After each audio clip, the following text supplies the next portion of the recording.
Hello खुलुमबाय रायजोफोर साफ्रोमबो बर' रायजो राजा नोंथांमोनखौ आंनि बे आरबिटिसि चेनेलावहाय आंनि बे गोदान भिडिअजों लोगोसे आंनि गोसो गोरबोजों फिन खनसेबाव बरायनानै लाग्रोबावनाय जालायबाय। थ' रायजोफोर आसा खालामो नोंथांमोना इसोरनि अननायाव गासैबो मोजाङै दं होननानै आरो लोगोसे नोंथांमोना जुदि भिडिअखौ नायदोंब्ला उइदाउट स्किप जोबजासिम नायलांगोन होननानै लोगोसे आसा खालामो नोंथांमोना जुदि चेनेलाव गोदानै हाबफैदोंब्ला साबस्क्राइब शेयार लाइक आरो कमेन्ट खालामगोन होननानै। थ' रायजोफोर आङो दिनैहाय माने जोंहा सेकेन्ड फेजनि जे इलेक्सन जागोन दिनैहायनो दा जोंनि आसामाव गासै समस्ति मोनबायावहाय बे सेकेन्ड फेज इलेक्सना जागोन। दा आङो मोनबा समस्तिनि सोमोन्दै आं रायज्लायनो थाङा, नाथाय जोंहा दरं उदालगुरि समस्तिनि सोमोन्दैहाय आं फंनैसो माने मा होनो जोंहा दरं उदालगुरि समस्तिनि भटार रायजो राजाफोरजों रायज्लायनांगौ दं होननानै आं सानदों। बेखायनो आङो दिनैहाय दरं उदालगुरि समस्तिनि भटार रायजो राजाफोरजों रायज्लायनायजों लोगोसे आङो खावलायनो लुबैदों आरोखि। थ' रायजोफोर बेनो जे दिनै जोंनो जे भट होगोन, दा जोङो सोरनो होगोन आरो मानो होगोन आरो जोंहा सोरनो होयोब्ला मा मुलाम्फा जागोन आरो मा खहा जागोन, सोरनो होयोब्ला खहा जागोन, बे बिथिंखौ जों साननानै बिराद माने मोनसे सारि जारि खालामनायनि गेजेरजों जोङो भटखौ होनाया मोजां होननानै आं सानो आरोखि। थ' रायजोफोर बेराफारसे जोंहा माने बिपिएफनि दुर्गा दास बर' सार दङ माने केन्डिडेट, आरो बिनिफ्राय बेराफारसे जोंहा बिजेपिनिफ्राय दङ दिलीप सयखिया बिथां। दा दिलीप सयखिया बिथांनो भट होनांगौ होननानै जोंहा दुलाराय बर' फरायसा आफादनिफ्राय दिनै प्रेस मिटनि गेजेरजों आरो माखासे मा होनो केम्पेइन खालामनायनि गेजेरजों हयथ' बुंदों जोंहा दिपेन बर' सार बिथाङा जे बिटिआर एकर्डनि दफाफोरखौ मावफुंनांगौनि सार्तआवहाय दिनै बिजेपिनि केन्डिडेट दिलीप सयखिया बिथांनो भट होनांगौ होननानैहाय। मानोना बिथाङा एमपि जानानै पार्लियामेन्टआव जोंनि बिटिआर एकर्डनि जे दफाफोर मावफुंजायै दङ, बे दफाफोरखौ मावफुंनायाव दिलीप सयखियाया पार्लियामेन्टआव बाथ्रा बुंहैगोन, बे बाथ्राखौ आरोखि। नाथाय आंहा फोथायनाय दं जे बिथाङा जे जोंनि बर'नि बा जोंनि बिटिआर एकर्डनि जे मावफुंजायै दफाफोर, बे दफाफोरखौ मावफुंनायाव जे बिथाङा खामानि मावगोन बा बिथाङा बिनि सायाव जे पार्लियामेन्टआव थांनानै बाथ्रा बुंगोन, आं माब्लाबा फोथायाखै आरो बियो नेभार, आं फोथाया बियो जानाय नङा माब्लाबाबो। दा बेखौ आं सानदों आरोखि। थ' बिनि थाखायनो आं दिनै जोंनि दरं उदालगुरि बियाबनि बा समस्तिनि भटार साफ्रोमबो रायजो राजा बिथांमोनखौ आं खावलायनो लुबैदों जे नोंथांमोना खुनु जानला मोनला खोथाखौ खोनासंनानै लाब गैया आरो जानला मोनला गोसो बायनानै लाब गैया। मोजां गोसोजों बिजिरनानै मोजां माबाजों सानै हयै बिबेकजों सानै हयै नोंथांमोना दानि भटखौ मोजाङै, दिनैनि भटखौ मोजाङै थुनाया मोजां। नङाब्ला दिनैनि भटआनो 5 बोसोरनि भट जागोन। दा 5 बोसोर भुगिनानै आरोबाव थाबावनांगोन। दा बे आरोखि रायजोफोर। दा आङो डाइरेक्टलि दिनै बुंगोन जे खुनु दिलीप सयखिया जोंनि बर' जाथिनि खामानि मावा बा जोंनि बिटिआरनि खामानि मावा। बिथांखौ बुंनो थाङोब्ला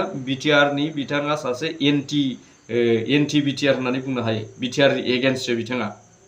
मिथिबायना। मानोना बै समाव जेब्ला डिलिमिटेसननि डिक्लेयार जादोंमोन, बे डिलिमिटेसननि डिक्लेयार जानाय समावबो बिथाङा बुंदोंसो जे उदालगुरि समस्ति जानांगौ होननानै बिटिआर एकर्डआव लिरनाय गैया बा बिटिसि एकर्डआव लिरनाय गैया होननानैसो बिथाङा दिनै बर'फोरनि एगेन्स्ट बा बिटिआरनि एगेन्स्टै बाथ्रा बुंदोंमोन। अब्ला जों बेबायदि मानसिखौ दिनैहाय मारै फोथायनो हायो, नङा होमबा? बेनिखायनो आं दिनै डाइरेक्ट बुंगोन रायजोफोर, आं खावलायगोन साफ्रोमबो दरं उदालगुरि समस्तिनि भटार रायजो राजा नोंथांमोनखौहाय जे नोंथांमोनहा सानै हयै साननायनि गेजेरजों जोंहा बिपिएफनि जे बिजाथि जोंनिनो बर' दुर्गा दास बर'नो भटखौ होगोन, आं बेखौ आसा खालामबाय। आरो नोंथांमोना बे दुर्गा दास बर'नो भटखौ हो होननानै आं खावलायबाय। आरो नांगालनि सावगारियाव नोंथांमोनहा भटखौ थुनानै दुर्गा दास बर'खौ देरहासार खालाम। अब्ला जोंहा माखासे खामानि दामानि मावनाय बा ओनसोलनि माखासे खामानि मावनांगौआव जोङो मोजां गाज्रिखौ फोरमायलायनो, रायज्लायलायनोबो जोंहा खाबु जायो। दा बेखिनिखौ आं खावलायबाय रायजोफोर। आरो नोंथांमोनखौ आं नैबे मोनसे खोथाखौ फोरमायनो लुबैदों जे नोंथांमोना सानदों जानो हागौ दिनैनि समावहाय बिजेपिआनो सरकार दाफिनगोन सेन्ट्रेलावहाय आरो बिजेपिआ ओरैबायदि मोनसे स्ट्रं दल जानानै दं दा नाथाय बे नङा रायजोफोर नोंथांमोना मोजाङै सिन्था खालामनानै नायबा जोंनि अल इन्डिया मोनफ्रोमबो स्टेटखौ नोंथांमोना फल' खालामनानै नाय बेनिखायनो आं बुंगोन जे नोंथांमोना नेसनेल निउसफोरखौबो नायनो सोलों ओरैहाय नोंथांमोना नायदो जे जोंहा हारियाना पान्जाब बाहायथ' खुनु बिजेपिआ देरहानायनि खाबुआनो गैया बाहाय एमपि गोबांथार एमपि मोननायनि बिसोरहा जेबो खाबु गैया आरो ओरैहाय नायदो नोंथांमोना केरेलायावथ' बिजेपिखौ खुनु सोखायानो बिजेपिनि सासेबो एमपि देरहानो हाया एमएलएबो देरहानो हायाबो बे जायगायाव ओमफ्राय बिनिफ्राय ओरै कर्नाटकआव फैदों नोंथांमोना कर्नाटकआवबोथ' कंग्रेसनि सरकारसो दा बाहायबो बिथांमोना एमपिखौ देरहायोब्लाबो सानै साथाम देरहागोन नाथाय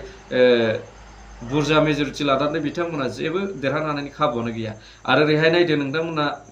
वेस्ट बेंगलावबो खुनुबो माने बिजेपिआ देरहानो हानायनि खाबु गैया आरो बेराफारसे नोंथांमोना सिक्किमाव नायदो सिक्किमावबोथ' कंग्रेस सरकारसो बाहायबो खुनु बिजेपिनि देरहानायनि खाबुआनो गैया आरो नोंथांमोना ओरैहाय जोंनि नर्थ इस्टआव फैदोलाय ओरैहाय माबायावहाय मणिपुरावहाय खुनुबो बिजेपिना दा देरहानायनि खाबुआनो गैला मानोना बै समाव जेब्ला मिथि हारिफोरनि हारियारि दाङाबाजि जादोंमोन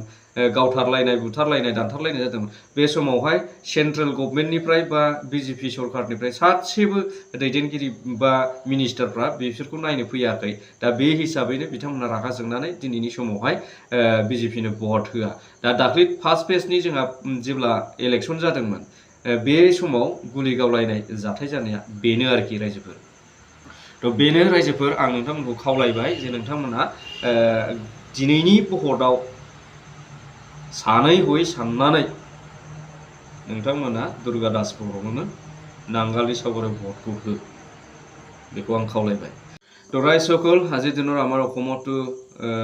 ফাৰ্ষ্টখন হোমষ্টেত ছেকেণ্ড ফেজ হিচাপে এমপি ইলেকশ্যন হ'বলৈ গৈ আছোঁ বা আজি হ'ব তো সেইটোৰ কাৰণে মই আজি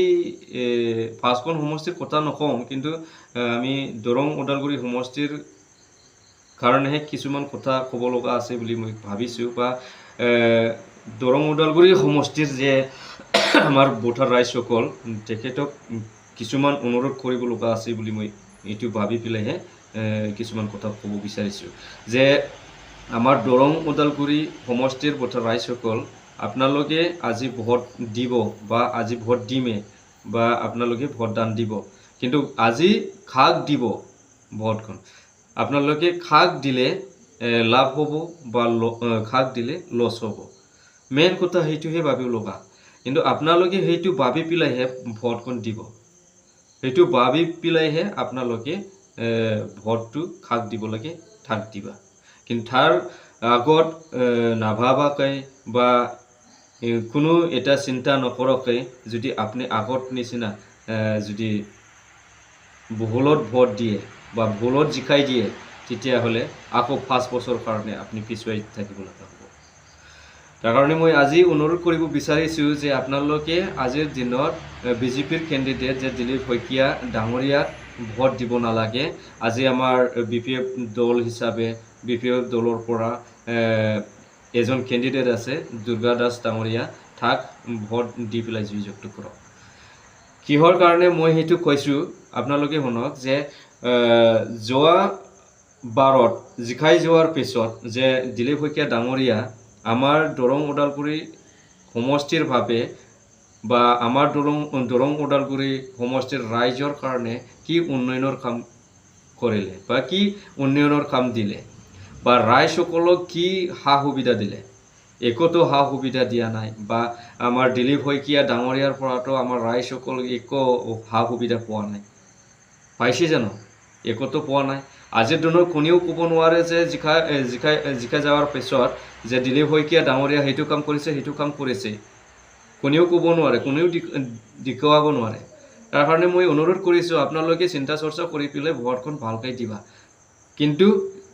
আগত যেনেকৈ ভুলত জিকাই দিছিলে দিলীপ শইকীয়া ডাঙৰীয়াক কিন্তু এইবাৰ ঠিক তেনেকুৱা ভুল কেতিয়াও নকৰিবা মই এইটোৱে অনুৰোধ কৰিলোঁ এইটোৰ কাৰণে আজিৰ যিটো ভোট দিব লগা আছে সেই ভোটখন আপুনি চিন্তাধাৰা কৰি বিপিএফৰ जितु कैंडिडेट